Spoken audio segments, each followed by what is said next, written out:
So, I think I figured out who those two inappropriate men that came to the door saying twisted things to my 84-year-old roommate.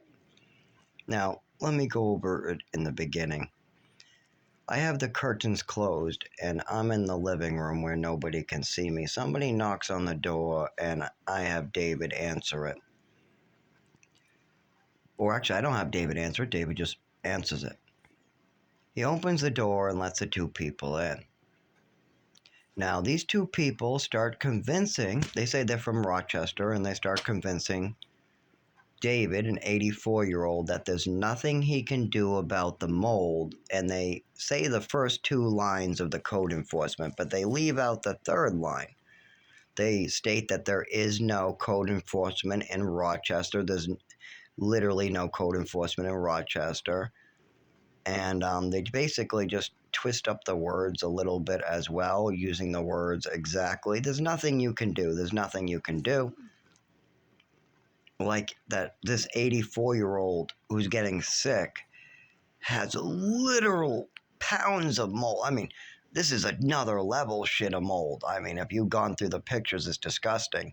I counted them. There's 102 pictures of mold I have, and when people look at them, they want to vomit. It is bad, and a lot of it you cannot get to. A lot of it's in the walls, from the windowsill, where waterfalls have been allowed to go in the walls. If you've seen the videos and pictures, you understand. So this is next level shit. This is like kill you in 10 years shit. This is get you sick within 2 years shit. This is, oh my God shit. But yet we don't have any choices. Nobody warned us, and the landlord and everybody keeps on lying and manipulating. Anyways, so these two individuals are telling him this. Now, I don't know what they look like yet, because I'm on the other side of the curtains quietly. I think the TV might be running too, so they definitely can't hear me. Maybe they could. I have no idea. But their responses and the way they're talking to him, it very clearly sounds like they don't think anybody else is in the house, because they're trying to convince an 84-year-old to continue just getting sick. Pay like $1,000 a month plus $600. Well, other tenants pay $175, maybe $79 or $112. Those are the amounts they're paying. We get, when we moved in, it was $350, $400. But now we're getting so sick that we have to leave the windows cracked. So now it's $600 to $800 during winter, at the peak of winter. So anyways, they just want him to continue going along. We have no lights in the hallway. 2 of the bedrooms are shut off from infestations. He's been getting sick for years from mold. I mean, next level shit mold, where there's holes that are visible from the outside and inside that allow waterfalls to come into the walls. And when it rains heavy, it comes in all the way under the carpet, down the walls. So we're talking about in the siding, in the walls, and when it goes real heavy, in the siding, in the walls, and on our walls, into the carpet and into the heater. Now, this has been reported several times, but they don't want these reports getting out. Even the maintenance, when he looked under the sink and saw that moldy shit the last tenant left, he said, I'm not touching that, I'll get sick. And what do you think's going to happen to us, asshole? Anyways. So, I'm in the other room hearing this. So, I get a piece of paper out that is the code enforcement for mold. And I come out there and go, hey, what is this third line right here? It says something about, if you do have any health issues or any property damage due to mold, you can contact an attorney right away. What is that third line right there about? And then they just change the conversation and go, well, do you have an attorney? And they say it with an attitude like they're trying to back the landlord. So I give them yeah, we're talking to attorneys and trying to contact them. And then I say, are you guys here to help us? And they laugh and say, well, we're definitely not here to do that. And I'm like, yeah. Now, keep in mind, these guys are wearing a short sleeve, so not the normal uniform. Now, they have a Rochester on the badge. Now it's kind of in the shape of a shield, like the police department or the Rochester officials down in the Rochester City Hall. But I'm pretty sure this is the police department and these are rookies in training or something because they don't even get the full uniform. These are like the people I knew in Lowell. I had a couple friends in their 20s that were going through not friends, sorry, acquaintances that were willing to talk to me. I was a homeless guy, so a lot of these people dropped me really quick. But they also probably thought that they could bust me once when they get their badge. But then they really couldn't once when they got to know me. They realized I'm just a good guy. I never had drugs on me. I looked like a homeless guy at first, so they talked to me hoping they could get a bust later. Then they realized I'm some guy who was really, really into God and Jesus. And yeah, I have had drug habits, but I'm mostly a drinker and I just get drunk and passed out places. Or they find me unconscious places with or alcohol in my system and without alcohol in my system, with no drugs in my system. So I have known rookies and they wear a t-shirt with the city's name on it, like Lowell, and there's a badge over it. Anyway, so did the city officials. A lot of times the city officials get those shirts too. So anyways, these people are wearing the rookie shirt or the city official shirt. They're not wearing the full thing. They're about 23 years old. These guys are maybe a little younger than me, or maybe, yeah, they're definitely younger than me. They're definitely younger than me. I don't look that old, but I'm 31. These guys are definitely not 31. I don't know why I look so young. People try to tell me I live a tough life. All these drugs are going to, make you look, drinking makes you look old, smoking makes you look old. Yet I look 10 years younger than I really am. And my voice, oh my God, my voice is fucked up. It'll be fucked up for life, though. That's something wrong with my nervous system. It goes up, down, depending on how my nervous system output is. Anyways, enough of that. So these two people are wearing a blue t-shirt with a badge that says Rochester, and they're trying to convince an 83-year-old that there's nothing he can do. Now, at first, I thought this might be from the city, but there's some sketchy stuff going on that seems like it might be a little more. Now, here's some of the sketchy stuff I mean. These people came by 3 days after an ambulance picked up my roommate from the mall. So an ambulance had to pick up my roommate. He fell down on the kitchen, then fell down in the bathroom, and then he couldn't make it properly to the kitchen again as the ambulance was coming. The ambulance was on its way. He wouldn't sit still. He kept on falling down right on the phone. He couldn't talk right. The mold was really bad all night because we closed the windows. I closed the windows on purpose because I wanted to see what would happen again. And I figured I would need an ambulance. But in the morning, I was wicked vomiting, and he was the one who got hurt and needed an ambulance from the mold this time. It gets really bad. It gets really bad where you're vomiting, you can't breathe. It's terrible. Anyways, so he goes to the emergency room, comes back, blah, blah, blah. But 3 days later, we get these two young kids, maybe in their 20s, showing up to our house. Not only that, they're trying to convince an 83-year-old old man there's nothing he can do about serious damage to his body because the landlord neglected a property for at least 6 to 7 years. And on top of that, when we moved in, there was gallons of water coming in a window with visible mold from the outside that was obvious. So, what's going on? Well, I'll give you some more information. The landlord, on the phone, when I was talking to him, asked a question maybe 3 days or 2 days after those people showed up. And he asked, why were the police at my door? And I told him, that was probably the EMTs and the police for David. They ended up needing to get David from the mold because he needed to be brought into an ambulance again, because the mold got real bad. Those windows still need to be fixed. So I reminded him once again that there is water coming in. Your windows have holes and you got mold everywhere. I had this conversation multiple times with him and his maintenance. He has chose to save money by not putting in any light bulbs, so it's completely dark. For the first 3 years, buying no salt for my building. No, we couldn't get salt. Literally having maintenance that goes around assaulting people. He's going around assaulting people. His maintenance is getting drunk in the parking lot, stumbling around. And you got literal waterfalls coming in these apartments.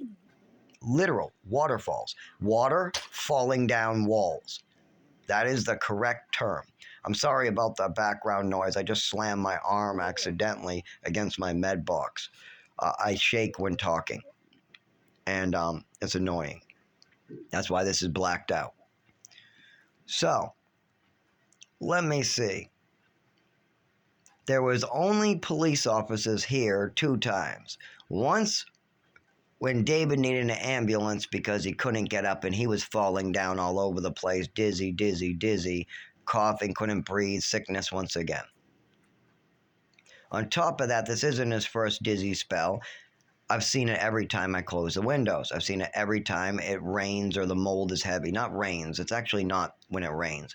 It rains, and then like the next day, like when it's sunny or gets like warm, all of a sudden when the mold is like sticky looking, if you touch it and wash your hands after, it's hairy and it's sticky. So when it gets like that, we get dizzy if we really close the windows bad. But the landlord, I think, sent those 2. Because maybe they were police officers that were friends of his, but they were in training. And he just sends them. Because if you look at the lease agreements in most apartments, it states if the police arrive to an apartment for any reason, that can be grounds for eviction. So if there's drugs, if you have somebody staying with you and you have to throw them out with the police, anything like that is grounds for eviction. Now, luckily, we don't do anything. I don't do drugs. I don't have anybody over, but people that are his income. I mean, literally, like business owners and Mobine, and these are people who own hotels and other gas stations. So they are not people that I have to worry about. You know, if they want to give that guy trouble, he has an attorney. We are people that get used up all the time, abused. I've had my civil and human rights violated. I've had the Disability Act violated. I've had my body violated for 15 years. If anybody knows about systematic abuses and failures of the system, it's me. I'm literally going to die from it. But the landlord, he just wants to be greedy. He's feeding into one of the deadly sins. I came in here with one sickness, and he just wants to add another one to the list. Fuck that shit. No. You want to see systematic abuses? Okay. You want to play tit for tat with a guy who's only has probably a year to live? You really want to do that? Do you think that's a smart decision? Get somebody sick for mold and then play tit for tat for him? No, I don't want to do that. No, absolutely not. That is not what I want to do. But it sure seems like that's what this landlord wants to do. He wants to play games, try to make systematic abuses, fail to do his job. His job is to keep what's on the lease. When I moved in, we had 2 years of leases. I expected him to keep his end of the bargain. Why do I still have water coming in my apartment? And the whole time I've been here, that hole, I've been keeping it, trying to keep the water out. I filled it with foam. That's the yellow stuff you see. I've tried sealing the window around it. You know, like giving it a special coating that they have for it. It's like just like the bathroom caulking, but you can't see it. I have tried everything, waterproofing it, even putting a thin layer of whatever they have, like the foam. The foam is all I really used so far. Well, other than what I mentioned specifically here. I've sealed around the window with caulking, and I've used foam in the giant gaping hole where the water goes down inside the wall. But you can easily see this from the outside and the inside of the building where the water comes in. All 3 buildings on this side, all 3 apartments, I mean, that is upstairs for me, downstairs for me, both have lesser problems but the same problem. Upstairs has a baby hole, we got a gaping hole. Downstairs has no hole but rot everywhere. and he wants to get a kid who just spent, or I should say, a man. Fuck, I spent 4 years living in the woods. I spent 15 years being drugged by a crazy mother. I got to call myself a man. Come on. Just because I have a kid's voice. I'm so used to people, treating me at 31, like the voice. They always say it's the voice. I say, what? Like strangers. I just talk to them and they're like, it's the voice. Right away. Voice. And I'm like, I can't help that. This is what I'm stuck with for life. No matter how many cigarettes I smoke, that's not going to change, and I'm quitting. So, and that does go down. My voice goes to normal if I'm not using my nervous system, and I give it a break and I just talk. Or if I relax the nervous system, like if I use a CBDV with some regular weed, and I relax the nervous system enough, you'll hear my regular voice. Or if you give me Ativan and Triliptal together, you'll hear my voice go back to normal. But until the neurologist works out some of what's going on and what 15 years of druggings can do to your nervous system, I'm stuck with this voice. I'm stuck with not being able to walk or move my body properly. And I'm stuck with people taking advantage of me. And that's just how it's going to be. But at least I got a damn good brain. While I'm sitting here, freaking not able to move my body, my brain still works, my ears still work, my eyes kind of work. My mouth works, but if I just flow off the brain, just stuff I'm seeing or hearing around me, yeah, I can do all right. But if I'm trying to remember specific tasks and complicated jobs like arithmetic, I have more trouble. And you just heard it. I have a lot of trouble saying arithmetic right now. And that's because it's a certain word I'm pulling up. It's not something I'm looking at. Like I am looking at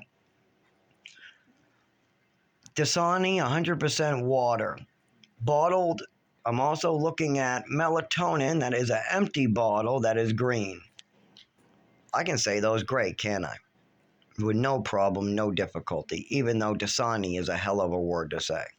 And but this is the thing.